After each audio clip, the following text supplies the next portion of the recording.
आइए बच्चों, अभी हम लोग क्लास में टॉपिक स्टार्ट करते हैं ब्रीथ।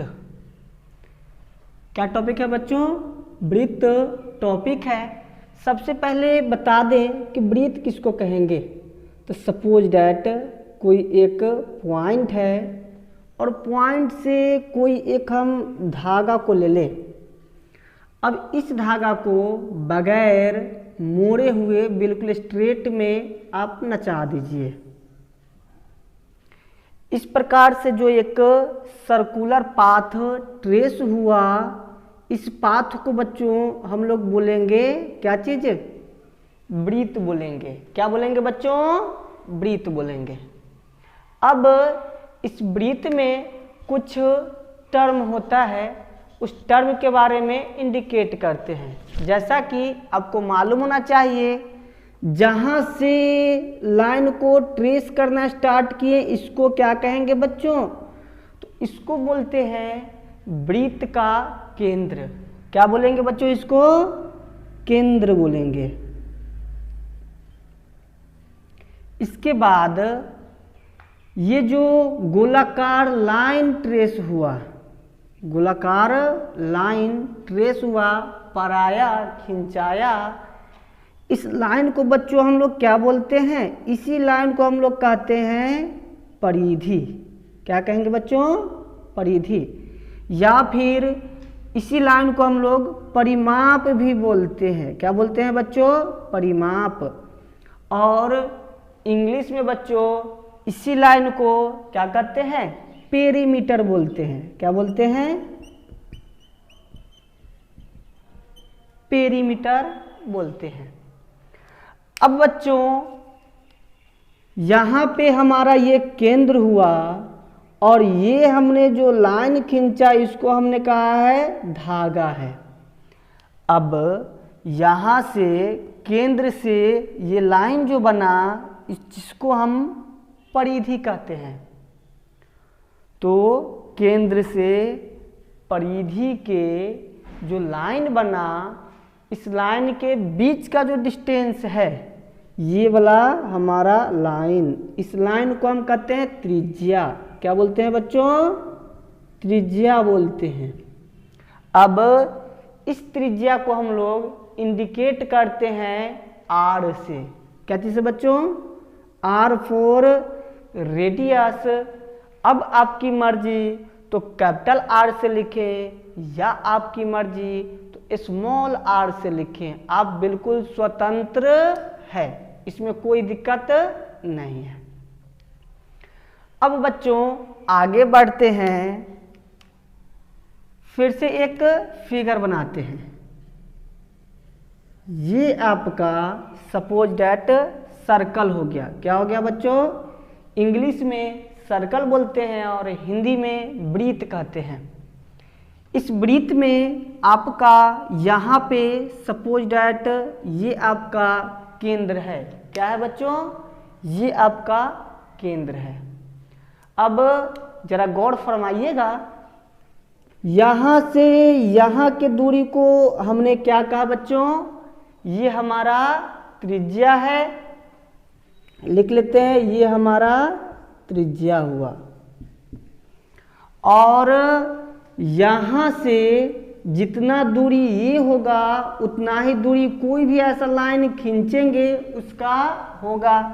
सपोज डैट इसका डिस्टेंस अगर मेजर करेंगे, इसका डिस्टेंस हम कहें r है या फिर हम कहें 5 सेंटीमीटर है, तो क्या बच्चों इस लाइन का लेंथ कितना होगा, लंबाई कितना होगा? तो जितना ये है उतना ही ये भी होगा। तो ये भी हमारा आया 5 सेंटीमीटर, डैट मीन्स आर आया। और कहने का मतलब ये है बच्चों कि केंद्र से परिधि की दूरी हर जगह पर कांस्टेंट होगा, इक्वल होगा। क्या होगा बच्चों? कांस्टेंट होगा, इक्वल होगा। अब ये दूरी r है तो इसी को जरा सा इधर हम लोग डायरेक्ट सीधे में मिला दिए तो ये क्या कहलाएगा? तो ये भी बच्चों r कहलाएगा। क्या कहलाएगा बच्चों? r कहलाएगा। नीचे वाले को जरा सा हम लोग मिटा देते हैं। अब दोनों तरफ का जो डिस्टेंस है बच्चों, ध्यान रखेंगे, दोनों तरफ का जो डिस्टेंस है, कहने का मतलब यहाँ से यहाँ का जो डिस्टेंस है इस लाइन से होते हुए, ध्यान रखेंगे, केंद्र से होते हुए परिधि के दोनों तरफ का जो डिस्टेंस है, पूरे डिस्टेंस को हम लोग कहते हैं व्यास।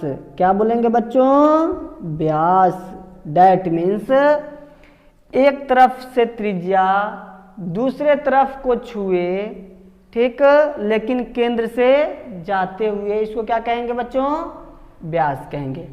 व्यास को मैथमेटिकल के भाषा में डी से इंडिकेट करते हैं, या तो आप कैपिटल डी से इंडिकेट कर लीजिए या इसको स्लैश पढ़ते हैं, इसका मतलब होता है या, स्मॉल डी से इंडिकेट कीजिए। ठीक बच्चों, अब जरा हम लोग बात करते हैं, ये पूरा व्यास है, उसके ऊपर लिखते हैं व्यास बराबर यहाँ से ये पूरे का डिस्टेंस, यहाँ से यहाँ का दूरी और फिर यहाँ से यहाँ की दूरी, दोनों को जोड़ने के बराबर होगा कि नहीं होगा बच्चों? बोलिए, बराबर होगा या नहीं? कमेंट करके आप जरूर बताइए, होगा या नहीं होगा। तो बच्चों, यहाँ से यहाँ का दूरी और फिर यहाँ से यहाँ का दूरी, इसको अगर हम जोड़ेंगे तो ये पूरा यहाँ से यहाँ की दूरी के बराबर होगा। तो लिखते हैं यहाँ से यहाँ का दूरी का नाम क्या चीज़ है बच्चों? त्रिज्या। क्या है बच्चों? त्रिज्या। और फिर यहाँ से यहाँ की दूरी का क्या नाम है बच्चों? तो इसका भी नाम है त्रिज्या। दोनों को जोड़ लेते हैं तो व्यास के बराबर होगा। अब बच्चों जरा गौर फरमाइएगा, व्यास को हम लोग लिख लेते हैं, व्यास ही रहने देते हैं। क्या रहने देते हैं बच्चों? व्यास। त्रिज्या एगो और त्रिज्या एगो मिल करके कै गो त्रिज्या? तो एगो और एगो मिल करके दूगो, और त्रिज्या अपना जगह है। अब इक्वल टू का साइन अपने जगह रहने दीजिए। डैट मीन्स बच्चों इसी को अरेंज करते हैं तो बनता है हमारा व्यास बराबर 2 गुने और त्रिज्या। क्या बच्चों बन जाता है? व्यास बराबर 2 गुने त्रिज्या। ये बच्चों आपका फॉर्मूला बन करके रेडी हुआ। इसको बच्चों याद रखेंगे। क्या करेंगे बच्चों? याद रखेंगे। ऑब्जेक्टिव में बिहार बोर्ड में पूछा जाता है वृत्त का व्यास इक्वल टू क्या होगा, और 4 ऑप्शन आपको दे देगा और टिक लगाना होगा। तो वहां पे क्या होता है बच्चों? व्यास बराबर 2 गुने त्रिज्या। अब बच्चों आगे की सेक्शन में चलते हैं। जरा एक लाइन इसको और आगे बढ़ा लेते हैं। तो त्रिज्या अपने जगह पर है, त्रिज्या अपने जगह पर है, इक्वल टू को अपने जगह रहने दीजिए, व्यास अपने जगह पर है, और ये 2 यहाँ पे मल्टीप्लाई के साथ है। तो नियम है अगर बराबर के इस साइड मल्टीप्लाई में है तो उस साइड जाएगा तो डिवाइड में जाएगा। कहाँ जाएगा बच्चों? डिवाइड में जाएगा। तो ये टॉपिक इस साइड आ गया तो डिवाइडेड बाय 2।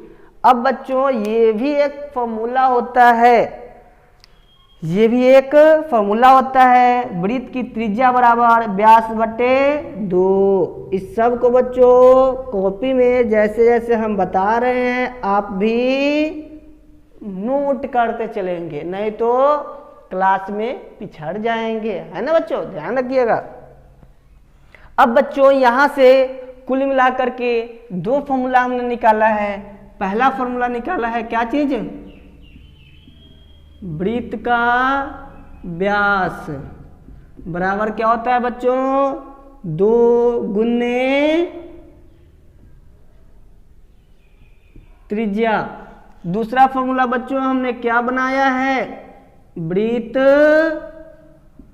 की त्रिज्या बराबर व्यास बटे 2।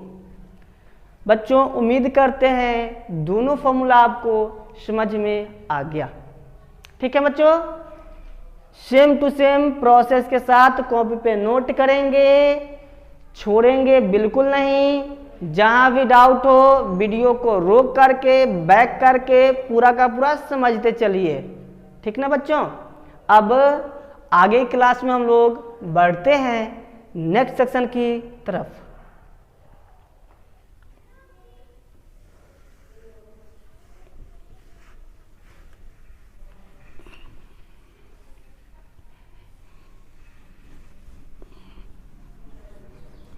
अब बच्चों हम लोग बात करेंगे कुछ नए टर्म के बारे में। नया टर्म क्या है, तो हम लोग जानते हैं वृत्त में बहुत सारा पार्ट होता है। क्या होता है बच्चों, वृत्त में बहुत सारा पार्ट होता है। देखिए बच्चों, ये एक हमने क्या किया, यहाँ से यहाँ इतना बड़ा धागा लिया और इस धागा को लेकर के ऐसे सर्कल बनाया, वृत्त बनाया। अब हमारा मर्जी तो बड़ा सा धागा लेकर के बड़ा वृत्त बनाया, और आपका मर्जी तो आप कहिएगा सर हम बड़ा और बना सकते हैं, तो बोलो बच्चों बना सकते हैं कि नहीं। तो बाबू आपका मर्जी, जितना बड़ा बनाना है बना लीजिए, ये आपका वृत्त है बच्चों। ठीक है, अब बच्चों इसमें 2-3 टर्म बताए हैं, सबको बिल्कुल बारीकी से देखते चलिए हमारे साथ। देखना क्या है बच्चों, तो देखना इसमें ये है कि ये आपका मान लीजिए यहाँ सेंटर है और इतना बड़ा आपने त्रिज्या लेकर के वृत्त खींचा, फिर दूसरा खींचे, फिर तीसरा खींचे, सही है। अब इसमें यहाँ से यहाँ ये त्रिज्या है, तो ये पूरा क्या चुएगा बच्चों, तो पूरे को हम बोलेंगे वृत्त का क्या चीज, व्यास। ठीक है, चलिए ये वृत्त का व्यास हुआ। और ये जो गोला वाला लाइन ट्रेस हुआ है चारों तरफ से, इसको क्या कहेंगे बच्चों, कमेंट करके जरूर बताइए। इसको बोलेंगे वृत्त का परिधि। क्या बोलेंगे, परिधि। मतलब वृत्त की परिधि को अगर भाग दिया जाए वृत्त की व्यास से, क्या चीज से बच्चों, वृत्त की व्यास से, फिर इसमें भी वही करें, वृत्त की परिधि मालूम कर लें। मालूम कैसे करेंगे बच्चों, तो सपोज डैट जगह जगह पे आप कांटी लगाते जाइए या कील अरेंज करते चलिए, और इस कील सब में ऐसे सटा करके आप धागा खींचते चलिए। क्या करेंगे बच्चों, धागा खींचेंगे। ठीक ना, धागा खींच लिए। अब धागा का लंबाई आप स्केल से नाप लीजिए कितना बड़ा है। ठीक है बच्चों, क्या करेंगे, धागा का, इस गोले वाले धागा का जो वृत्त की परिधि कहलाएगा, उस धागे का लंबाई क्या चीज से नापेंगे, स्केल से आप नाप लीजिए। अब जो भी आया उसमें अब फिर से एक बार धागा को यहाँ से स्टार्ट कीजिए और यहाँ तक नाप लीजिए कितना दूरी है।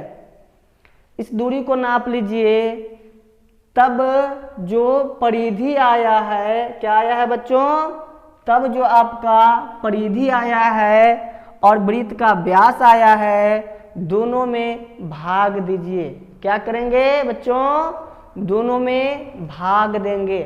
ये रिसर्च किसने किया था पहला बार, तो आर्यभट्ट ने किया था। किसने किया था बच्चों, आर्यभट्ट ने किया था, ध्यान रखिएगा, भूलिएगा नहीं। ठीक ना, तब वृत्त की परिधि को वृत्त के व्यास से भाग देते हैं तो उसको हम लोग कहते हैं, नया टर्म एक आया जिसका नाम है पाई। क्या है बच्चों? पाई। क्या है बच्चों? इसको हम लोग पढ़ते हैं पाई। क्या बोलेंगे बच्चों? पाई। ध्यान रखिएगा बच्चों, पाई आया कहाँ से? तो वृत्त की परिधि में वृत्त के व्यास से भाग देंगे। जो वृत्त होगा उसी के परिधि से भाग देंगे। इसमें जितना इसका परिधि आया उस परिधि को इसी के व्यास से भाग देंगे। इसमें जितना परिधि आया इसके परिधि को इसी वृत्त के व्यास से भाग देंगे, दूसरे वृत्त के व्यास से नहीं, तो गलत हो जाएगा। ठीक है ना? यहाँ पे भी वही प्रोसेस करेंगे, इसके परिधि को इसके ही व्यास से यहाँ जो व्यास होगा इस व्यास से भाग देंगे, तब जो टर्म आएगा उसको क्या कहेंगे बच्चों? पाई बोलेंगे। ठीक, समझ में आ गया? अब बच्चों इस पाई का प्रयोग कहाँ है उसके बारे में हम लोग बढ़ते हैं। अब कहिएगा सर पाई तो बता दिए, लेकिन मैथ में इसका प्रयोग क्या है, इसका मान क्या होता है? तो बच्चों आगे बढ़ने से पहले बताते चलते हैं। पाई का मान जो है ये आता है 3.14। कितना आता है बच्चों? 3.14। इतना ही नहीं आता है बच्चों, इसके बाद भी बहुत सारा टर्म आता है। 3.14, 1.5, 9.2, 6.5, 8, 3.5, 8 करते हुए डॉट डॉट डॉट डॉट और वो अंक तक बच्चों निकाला गया है। क्या किया गया है? और वो अंक तक निकाला गया है। उस मान में से कट कर लिया गया है दशमलव के बाद 2 अंक को। कितने को बच्चों? दशमलव के बाद 2 अंक को कट कर लिया गया है।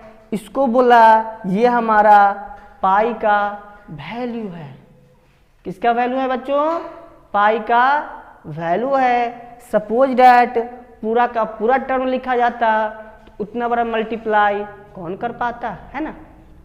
अब इसी वैल्यू को अगर हम फ्रैक्शन के रूप में यूज करें, किस रूप में यूज करें?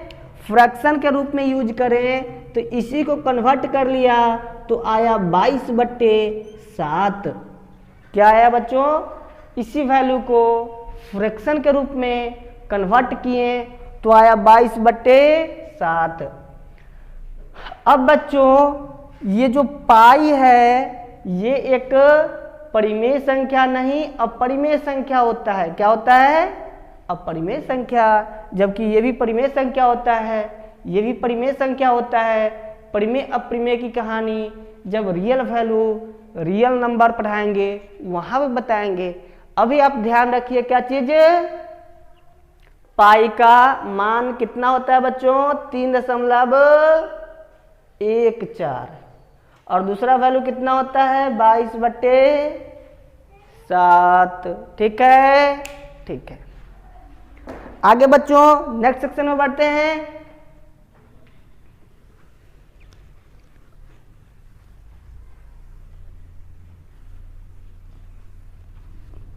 अब हम लोग बात करेंगे वृत्त की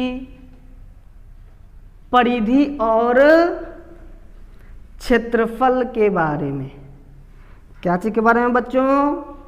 वृत्त की परिधि और वृत्त के क्षेत्रफल के बारे में बात करेंगे।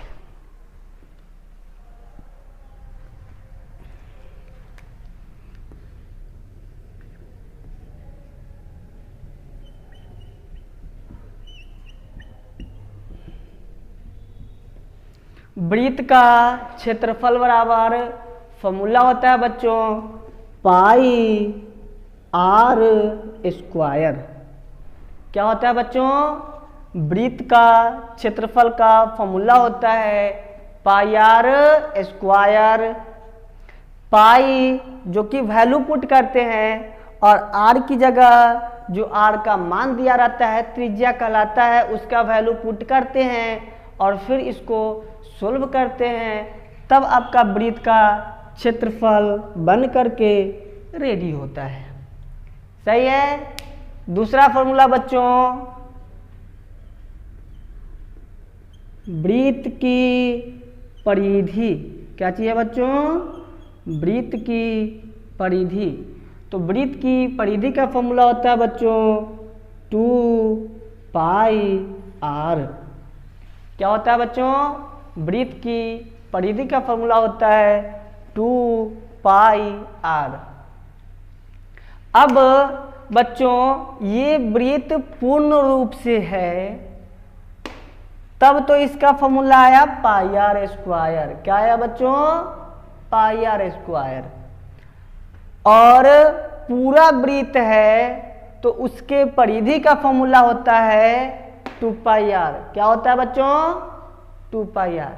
लेकिन गड़बड़ी तब होता है बच्चों को याद करने में जब पूरा वृत्त ना दे करके आधा वृत्त दे दे।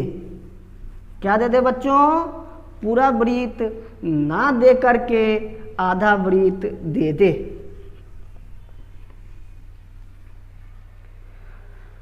बच्चों हम लोग चतुरलाल हैं। क्या है बच्चों? चतुरलाल हैं। तो लोमड़ी जैसा दिमाग चलाएंगे, लोमड़ी जैसा काम करेंगे, कभी फंसेंगे जंगल में? नहीं फंसेंगे। हाँ ध्यान रखिएगा, फंसना नहीं है, ठीक ना। आइए यहाँ पे सपोज डैट ये पूरा का पूरा एक थोड़ा सा टेढ़ा हो गया, टेढ़ा हो गया, टेढ़ा हो गया, टेढ़ा हो गया, है ना। घबराना नहीं है भाई। देखिए यहाँ ये आपका सपोज डैट सर्कल है। क्या है बच्चों? सर्कल है। और ये आपका सेंटर है। क्या है बच्चों? सेंटर है। अब ध्यान देंगे इस वृत्त का क्षेत्रफल और परिधि। तो पहले हम बता दें कि क्षेत्रफल कहते किसको हैं और परिधि किसको कहते हैं। परिधि में तो आप लोग बहादुर हैं, मालूम है, कहीं कोई दिक्कत नहीं है। परिधि बच्चों अभी समझाए हैं कि ये सर्कल है, तो सर्कल में ये जो गोला लाइन बनता है साइड से घेरा। क्या चीज बच्चों? ये जो घेरा बनता है इस घेरा को हम लोग बोलते हैं परिधि। तो परिधि निकालने को सवाल में जब बोलता है कि बाबू आप परिधि निकाल के दिखाओ, तब बाबू हम लोग निकालते क्या चीज है? तो इसी लाइन का लंबाई निकालते हैं। सपोज डेट यहाँ से धागा को काट दिए, धागा को सीधा कर लिए, इंची टेप लगाओ भाई, इंची टेप लगेगा। लेकिन हम लोग उबला इंची टेप नहीं लगाते हैं, पढ़ लिए हैं, चतुरलाल हो गए, तो फॉर्मूला वाला लगाते हैं। क्या लगाते हैं बच्चों? फॉर्मूला वाला। तो फॉर्मूला बैठाते हैं, यहाँ से यहाँ का दूरी लगा लेते हैं कितना है, और फिर क्या चीज कर देते हैं? पाई का वैल्यू पुट कर देते हैं। सर ने याद कराए हैं। दोनों को पुट करके गुना भाग कर लेते हैं, जो आया सो कहते हैं वृत्त का परिधि आ गया। बल्ले बल्ले, है ना। तो इस लाइन का लंबाई जो होता है, इस लंबाई को क्या कहते हैं बच्चों? परिधि कहते हैं। लेकिन एगो औरो टर्म है जिसको हम लोग नहीं जानते हैं। वो टर्म का नाम क्या है? तो वो टर्म का नाम जो है वो है उसका क्षेत्रफल। क्या है बच्चों? क्षेत्रफल। क्षेत्रफल में क्या होता है कि ये जो लाइन ट्रेस किए तो कितना जगह घेरा, कितना जगह घेरा। सपोज डैट इस बोर्ड पे हमने लाइन ट्रेस किया तो इतना जगह तो ये घेरा ही घेरा है। अगर डाउट आपको हो तो कमेंट करके बताइएगा कि सर इतना जगह कैसे घेरा है। आ करके आपके यहाँ नापी जोखी करेंगे, फिर बताएंगे कैसे घेरा है। ठीक बच्चों, क्षेत्रफल मतलब क्या हुआ? ये जो ट्रेस लाइन हम किए तो कितना जगह में लाइन ट्रेस हुआ, तो इस जगह के बारे में जानकारी कौन देता है बच्चों? क्षेत्रफल देता है। मतलब ये लाइन कितना दूरी में गया है या फिर कितने जगह को घेरा है, कवर किया है, ठीक है ना, कितने जगह को कवर किया है वो बताता है इसका क्षेत्रफल।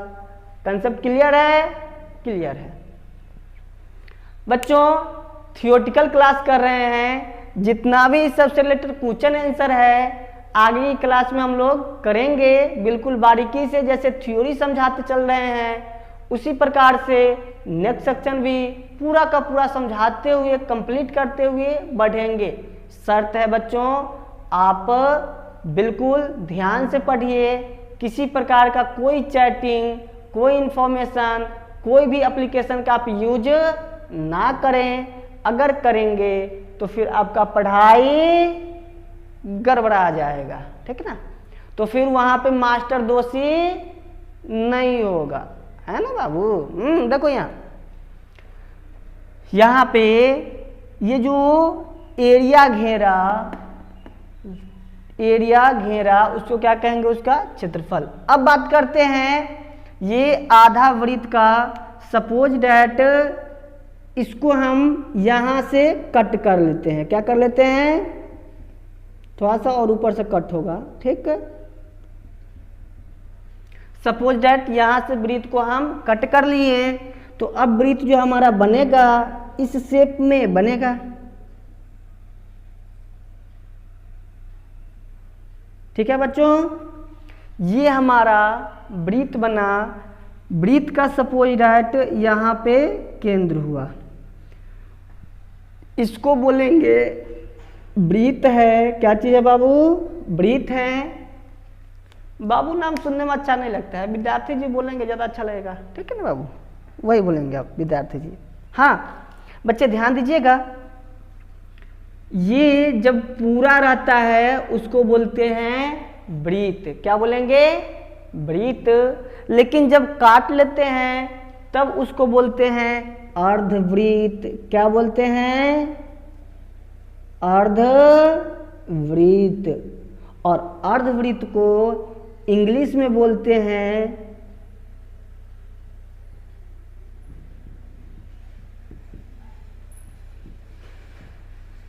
Semi circle. क्या बोलेंगे? सेमी सर्कल, सही है। अब इसका परिधि निकालना है, अर्धवृत्त का परिधि निकालना है, तो सीधा सीधा एक ये लाइन का यहाँ से यहाँ तक का डिस्टेंस निकालना होगा, ठीक है। लेकिन बच्चों अगर रोटी है, क्या चीज है? रोटी है, उसको मोड़ करके बीच से आप तोड़ दीजिए, मोड़ करके बीच से तोड़ दीजिए, तो साइड वाला ये घेरा तो बनेगा ही बनेगा, लेकिन ऊपर से जो ऐसे वाला पार्ट होगा वो सीधा घेरा बनेगा कि नहीं बनेगा? तो वो भी बनेगा। मतलब ये वाला जो सीधा घेरा है ये भी बनेगा। तो परिधि बोलेंगे ये टेढ़ा वाला लंबाई जो है, इसका लंबाई, इसका लेंथ, साथ ही साथ बच्चों ये लंबाई और यहाँ से यहाँ इसकी लंबाई, ठीक ना, इसको बोलेंगे अर्धवृत्त की परिधि। क्या बोलेंगे बच्चों? अर्धवृत्त की परिधि। तो टॉपिक में प्रवेश करते हैं।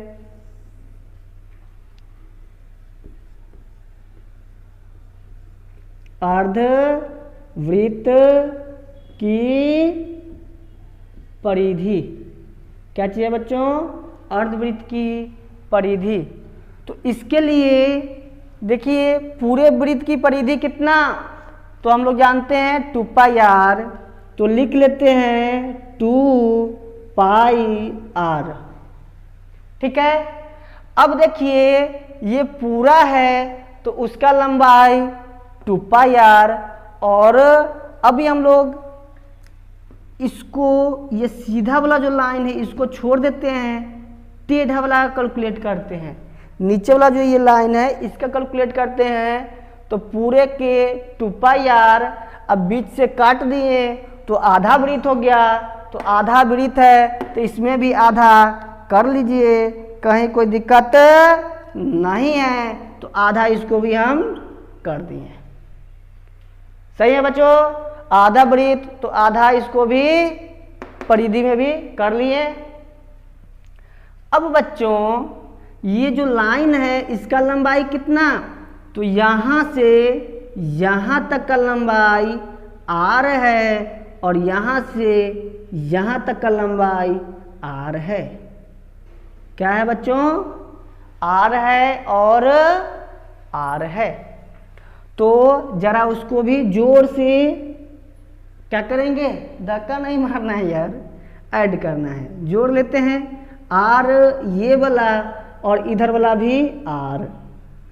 अब देखिए बच्चों परिधि में हमको यही ना चाहिए, ये वाला लाइन का लंबाई और यहाँ से यहाँ का लंबाई और यहाँ से यहाँ का लंबाई, सबको जरा आप जोड़ लीजिए, जयकारा जोर से नहीं लगाइएगा अभी।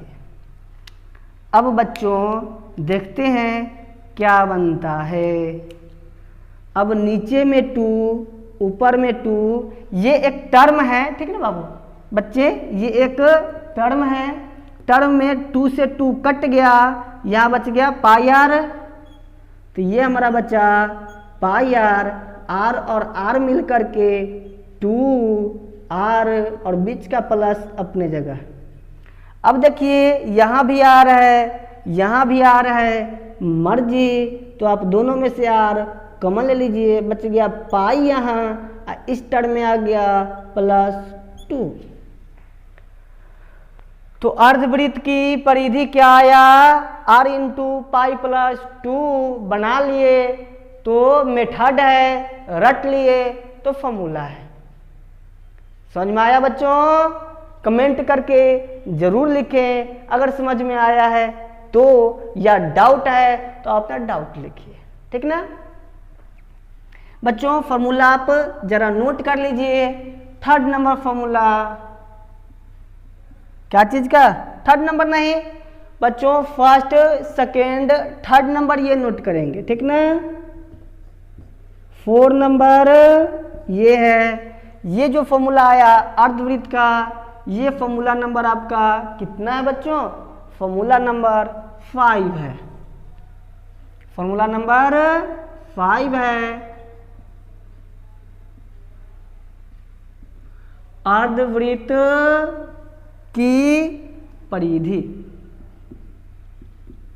अर्धवृत्त की परिधि क्या आ गया बच्चों, तो अर्धवृत्त की परिधि आ गया r into pi +2, r into bracket को इंटू पढ़ते हैं, ब्रैकेट का मतलब होता है गुना का साइन, किसका बच्चों, गुना का साइन, r इंटू पाई +2, ये वृत्त की अर्धवृत्त की परिधि हुआ, किसका हुआ बच्चों, अर्धवृत्त की परिधि। और बच्चों अंतिम फॉर्मूला इसमें आगे बढ़ते हैं।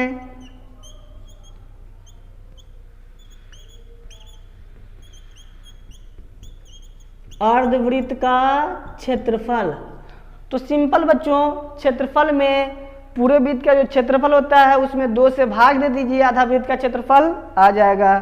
तो पूरे वृत्त का क्षेत्रफल पाई r स्क्वायर है, उसको 2 से भाग दे देंगे तो डिवाइड बाई 2। तो सिंपल बच्चों 6ठा नंबर फॉर्मूला नोट किया जाए।